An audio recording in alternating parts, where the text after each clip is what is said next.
Pues muy buenos días. Llegamos a la recta final de este prodigio jurídico, de esta muestra de fineza legal, ¿no? De esta maravilla que firmaría el mismísimo Kelsen, que es la nunca tan bien ponderada ley trans, ¿no?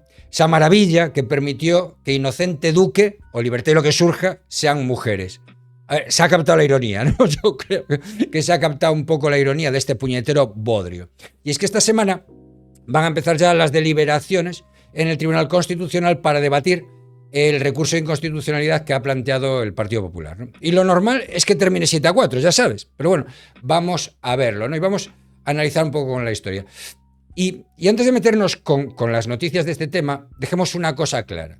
La ley trans, oficialmente conocida como la Ley 4/2023 para la igualdad real y efectiva de las personas trans y para la garantía de los derechos de las personas LGTBI, está sin nombre, en fin. Bueno, pues esta suena muy bonita en el papel, ¿no? ¿Quién no quiere igualdad? Pero amigos, el diablo está en los detalles.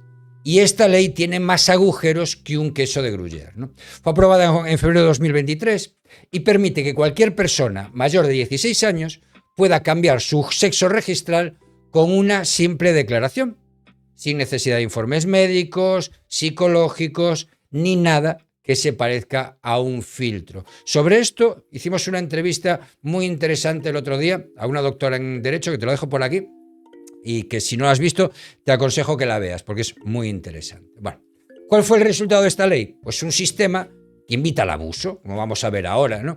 Y no estoy diciendo que todo el que quiera cambiar su sexo registral sea un Inocente Duque, ¿no? Que simplemente quiere hacer la coña y tal igual. Pero cuando eliminas cualquier barrera y haces que el proceso sea más fácil que sacarte el carné de la biblioteca, pues a ver, no te sorprendas si luego la cosa se desmadra, ¿no?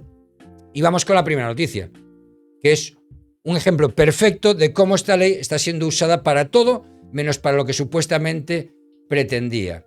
Y es que ya ha hecho un borrador el exministro de Justicia, Juan Carlos Campo, que ya empezamos bien, ¿no? En la que, bueno, hace una interpretación restrictiva de la ley, pero al final cuela. Y lo que pasa con las interpretaciones restrictivas del Constitucional ya me lo sé yo. Y es que al final, en el reglamento, aprietas un poquito más y pasa, pues como con la reforma de la elección de los miembros del Consejo General del Poder Judicial, que las sentencias del Constitucional, bueno, pues cada uno las interpreta como le conviene, ¿no?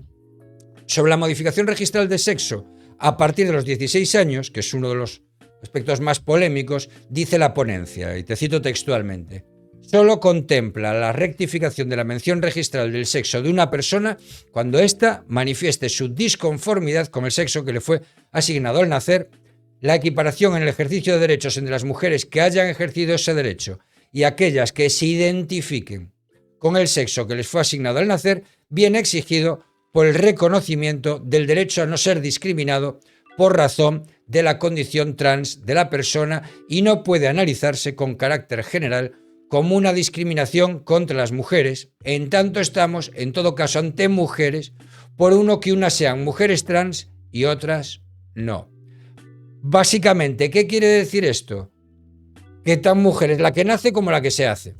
Así, por resumir. Y que si no le dieras los mismos derechos a Inocente Duque que a Princesita o que a Begoña Gerpe, si no le das los mismos derechos a Inocente Duque que a Begoña Gerpe, es que eres un transfobo y que estás discriminando a los trans. En fin.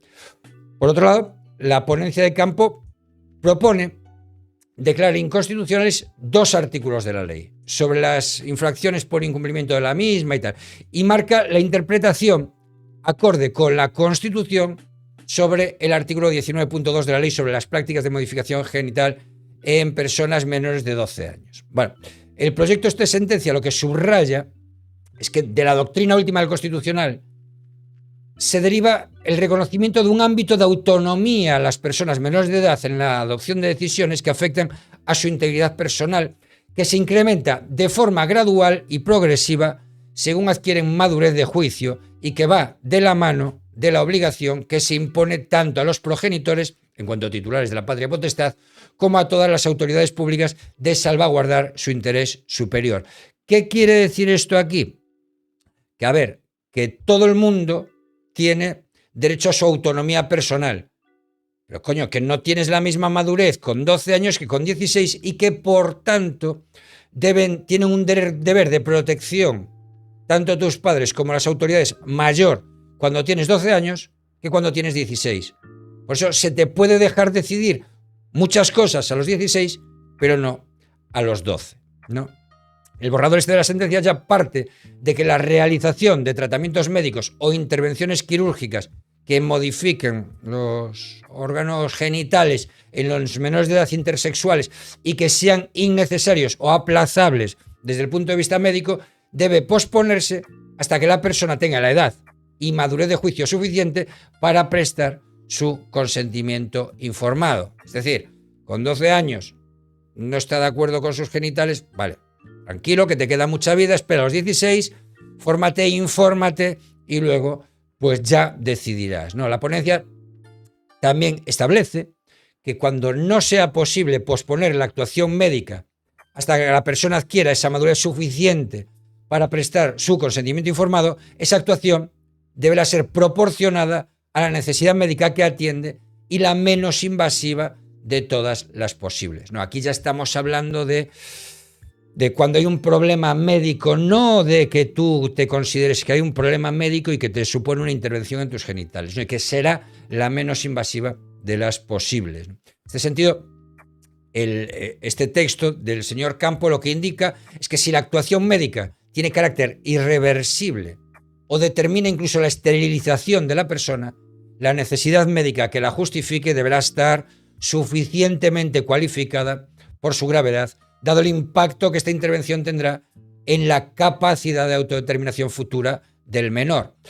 Por una razón, porque tú puedes tener una capacidad de autodeterminación hoy, pero si esa capacidad de autodeterminación hoy te lleva a que en el futuro no puedas decidir si ser padre o no ser padre, pues a lo mejor hay que modular estas cosas, ¿no? El derecho, como digo siempre, no son matemáticas y no hay verdades absolutas. Pero bueno, dice textualmente, desde la perspectiva de este tribunal, tan solo la existencia de una necesidad médica ligada a la preservación de la vida o la integridad física del paciente puede justificar una actuación que priva a ese mismo paciente de la posibilidad de autodeterminarse en el futuro, decidiendo libremente sobre si desea adecuar sus caracteres sexuales a los de los fenotipos típicos o no. Bien, es decir, lo que viene diciendo es tu autodeterminación hoy, que todavía no tienes esa capacidad mental para decidir, no puede anular tu autodeterminación futura, ¿no? Y la ponencia al final concluye que el artículo 19.2 de la ley debe interpretarse en el sentido de, textualmente, prohibir toda práctica de modificación genital en personas intersexuales menores de 12 años que sea innecesaria desde el punto de vista médico, permitiendo tan solo aquellas prácticas que sean necesarias a criterio médico para preservar la salud de la persona y siempre que la intervención sea proporcionada a la necesidad terapéutica que atiende. No obstante, si la práctica de modificación genital es irreversible o implica la esterilización de la persona y el menor afectado no puede, por su edad y madurez, otorgar el consentimiento informado para su realización, la mera existencia de un peligro para la salud del afectado no constituirá una justificación suficiente, exigiéndose que este peligro sea cualificado y, por tanto, que la intervención sea inaplazable a criterio médico en aras de preservar su vida o integridad física. ¿Por qué dice esto? Porque se ha colado muchísimo en la necesidad médica de realizar la intervención, te la colaban con un informe psiquiátrico. Es que en aras de su salud mental es necesario realizar esta intervención. Y aquí lo que te dicen es, vale, muy bien, es necesario desde un punto de vista médico, en plan de salud mental, pero dígame usted por qué es inaplazable, por qué no se puede esperar, ¿no? Y sigue el artículo y dice, tan solo la preservación de estos bienes, vida e integridad física, sin cuyo disfrute cualquier pretensión de construcción de la propia identidad parece vana, justifica la imposición de tan notable restricción en la capacidad de autodeterminación futura del menor intersexual. Es decir, si esa persona o la operas o se muere, evidentemente, pues habrá que operarse, porque si la operas y no se muere, en el futuro a lo mejor se arrepiente, pero si se muere en el momento, ya sí que no se va a arrepentir, ya no hay nada que hacer, ¿no? Y esa es la ponderación de los bienes jurídicos que están aquí en conflicto. El ponente, además, propone declarar inconstitucionales los apartados E y F del artículo 79 sobre infracciones administrativas muy graves.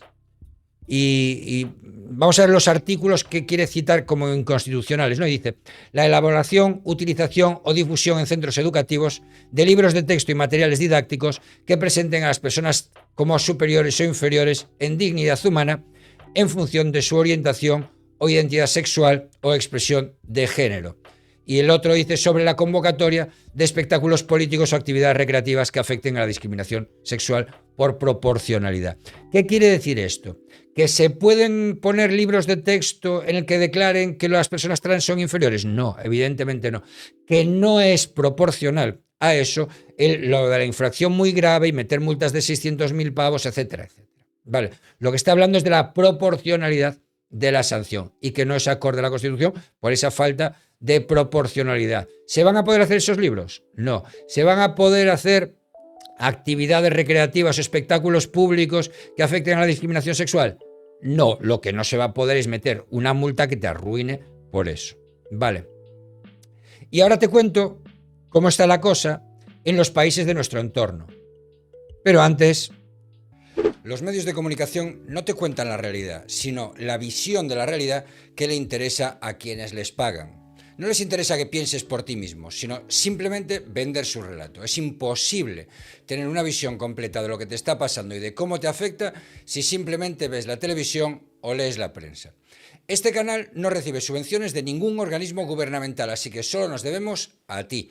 Si quieres estar enterado de las acciones con las que te castiga el gobierno, con un enfoque jurídico, un poquito de mala leche, eso sí, y un mucho de retranca gallega, este es tu canal.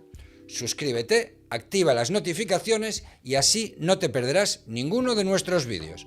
Y ahora sí, continuamos. Pues con esto, España es el 10º país europeo en el que se permite la libre autodeterminación de género. Es decir, que una persona pueda cambiarse de sexo a partir de una determinada edad simplemente con manifestar su voluntad de hacerlo, ¿no? Y en su legislación, tal y como se ha enfocado, es ya una de las más permisivas en cuanto a las condiciones aplicables a los menores para que puedan completar el mismo proceso.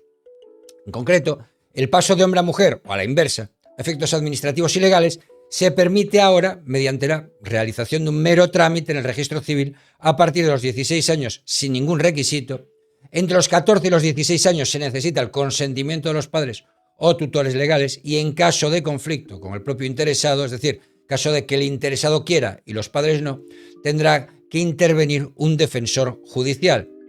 Y para los menores de entre 12 y 14 años, pues resulta imprescindible la autorización previa de un juez, ¿no? Y estas son las principales diferencias entre el modelo español y los de las otras 9 naciones de Europa, 6 de ellas que son miembros de la Unión Europea, que han incorporado ya a sus legislaciones la llamada autodeterminación de género. Y te voy a decir cuáles son cada una de ellas y cuáles son los requisitos que tienen cada una, ¿no? La primera fue Dinamarca, que fue el primer país de Europa en permitir el cambio de sexo a partir de los 18 años. El único requisito para poder completar el trámite es el de volver a confirmar la solicitud pasados 6 meses y no se exige ningún tipo de requisito médico ni psicológico, solo un procedimiento administrativo, ¿no? No se permite, eso sí, el acceso a este trámite a los menores de edad, de ninguna de las maneras, ¿no?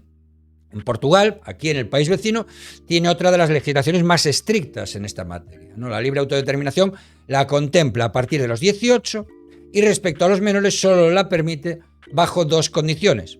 Siempre y cuando supera los 16 años, a esos adolescentes se les exige el consentimiento de los padres y un informe médico o psicológico que acredite su capacidad de decisión. Luego está Irlanda, ¿no? Que también aquí se permite la libre autodeterminación exclusivamente a partir de los 18 años. En el caso de los menores, solo se autoriza el cambio en la franja entre los 16 a los 18 y previa acreditación del consentimiento de los padres o tutores legales, junto con un informe del médico de cabecera del menor y otro de un psiquiatra, que además ese psiquiatra no puede estar relacionado con el caso del interesado. Es decir, tiene que tener un informe del médico de cabecera, de su médico de cabecera y además un psiquiatra aparte que no le esté tratando, que no tenga ninguna relación con él, que no haya sido paciente suyo, ¿no? Simplemente que le haga una valoración externa. Bueno, en Bélgica los adultos y los menores emancipados tienen capacidad para cambiar de género con sola declaración en el registro civil. Y como en España, además, tiene que haber una segunda comparecencia unos meses después. Este país, Bélgica, es uno de los más exigentes con los menores, ¿no? Solo permite con 16 y 17 años y obliga a presentar un informe elaborado por un psiquiatra infantil y a contar con el consentimiento de los padres. Suiza ha sido la última nación del continente hasta ahora en dar el paso hacia la autodeterminación y forma junto con Noruega e Islandia el trío de países no integrados en la Unión Europea que han legislado sobre este asunto. En su caso, está en vigor desde enero del 22 y se permite el cambio de sexo libremente a partir de los 16 años y para los menores de esa edad solo con el consentimiento de los padres. En todos los casos hay que pagar una tasa de 75 francos, que son unos 75 euros, y listo, ¿no? Yo me imagino que son 76 euros, es un poco más, un franco, es algo más de un euro. Pero bueno, me imagino que es para filtrar un poco para que la gente no se lo tome como que no sé qué hacer el martes, voy allí, ¿no? En Luxemburgo la edad es a los 18 años, pero a diferencia de todos los demás, las personas trans tienen que demostrar a través de una recopilación de hechos que se identifican con otro género, ¿no? Probar que se le conoce con otro nombre o que sus familiares o amigos le reconocen en esa identidad. Esto pasa como en España. Tú fíjate, en España hay veces que tú tienes un nombre en el registro civil, pero todo el mundo te conoce por otro, ¿no? Imaginaos, yo me llamo Pablo Antonio, ¿no? Pero imaginaos que a mí todo el mundo me conociera por Antonio, ¿vale? Y yo quiero cambiar el nombre en el registro civil. Hasta hace algún tiempo, lo que pasa es que ahora el registro civil es una coña marinera, ¿no? Hasta hace algún tiempo yo tenía que demostrar que todo el mundo me llamaba Antonio. ¿Cómo lo demostrabas? Con correos recibidos, con testificales, con cartas, de aquella era con cartas, ¿no? En la que se te pusiera Antonio Franco, no sé qué y tal igual, con ese tipo de cosas. Bueno, pues esto es lo que le piden allí, ¿no? Y es que haya un mínimo de prueba en el que pruebes que la gente te conoce por el otro sexo, ¿no? En cuanto a los menores, pueden solicitar el cambio de género a partir de los 5 años con el permiso de sus padres, una barbaridad. Y si no lo tienen, pues decide un juez. En Noruega, que es uno de los países que más facilidades ofrece a las personas trans, para empezar, porque establece la libre determinación de género a partir de los 16 años, que es como plantea la ley española, y les basta con su sola declaración para cambiar el sexo registrado al nacer. Por otra parte, también permite que desde los 6 años y hasta los 16 se pueda realizar ese mismo procedimiento siempre y cuando el menor cuente con el permiso de uno de sus dos progenitores, ¿no? En el caso de que haya un rechazo por parte de los dos, pues la decisión competiría a un tribunal. Hay una puerta abierta aquí incluso a una edad más temprana de los 6 para que los padres puedan presentar solicitudes de cambio de género, lo que es una auténtica barbaridad. Y en Islandia es el único país de Europa donde se permite la libre autodeterminación a partir de los 15 años, ¿no? Es la cifra más baja de todos los que han aprobado leyes sobre este tema. A los menores de esa edad se les autoriza también el cambio con el consentimiento de sus padres. Y cuando uno de los dos padres no esté de acuerdo, pues es un comité de expertos el que tiene la última palabra. Según la Red Transgender Europa, es además la única nación en la que se admite el género no binario para personas que no se identifican con las categorías hombre o mujer, sino pues helicóptero Apache o lo que sea, ¿no? Junto con Alemania, que es donde no se permite la autodeterminación. Luego Malta, en esta isla mediterránea paradisíaca, las personas transexuales tampoco están obligadas a presentar prueba de procedimiento quirúrgico de reasignación. No están ni terapias hormonales, ni cualquier otro tratamiento psiquiátrico, psicológico o médico para ejercer su derecho a la identidad de género a partir de los 16 años. En el caso de los menores de edad, la solicitud debe ser presentada por sus representantes legales y será pues, el tribunal el que tenga la última palabra, teniendo en cuenta el interés superior del niño y su madurez. Bueno, y esto es lo que tenemos en Europa. Ahora, es que nos hemos pasado de frenada. Yo estoy seguro de que hay personas con disforia de género. Punto 1. Las hay. Hay personas con disforia de género. Y hay personas que tendrán que tratarse esa disforia de género de forma quirúrgica o lo que sea. 2. Leyes que te permitan pues que Inocente Duque sea mujer, que yo no tengo nada en contra de Inocente Duque, ¿eh? Ya os digo, o sea, él ha hecho esto porque ha querido poner de manifiesto que es una ley absolutamente delirante y tal, ¿no? Pero que una persona que ha agredido a su pareja se cambie de sexo, por ejemplo, para ser juzgado de otra manera, etcétera, etcétera, a mí me parece una aberración jurídica. Bien, a partir de ahí, bueno, pues dentro de unos años, con el tema de los menores, nos vamos a encontrar con un montón de demandas de responsabilidad patrimonial al Estado por parte de gente a la que se le autorizó un cambio de sexo con 14 o 15 años y que, una vez arrepentidos, pues le reclamen al Estado indemnizaciones millonarias. Y a mi modo de ver, deberán concedérselas, porque esto es así. Y poco más. Si has llegado hasta aquí, supongo que es que te ha gustado el vídeo, así que regálame un like, que es gratis, no cuesta nada y ayuda a que el algoritmo nos posicione. Muchísimas gracias a todos los que me apoyáis por Bizum, a los que me apoyáis por Twitch, a los que me apoyáis por Kick, a los que donáis suscripciones, a los que donáis bits y sobre todo muchísimas gracias a todos los miembros del canal. Sin vosotros no podría hacer nada de esto. Así que un saludo y hasta mañana.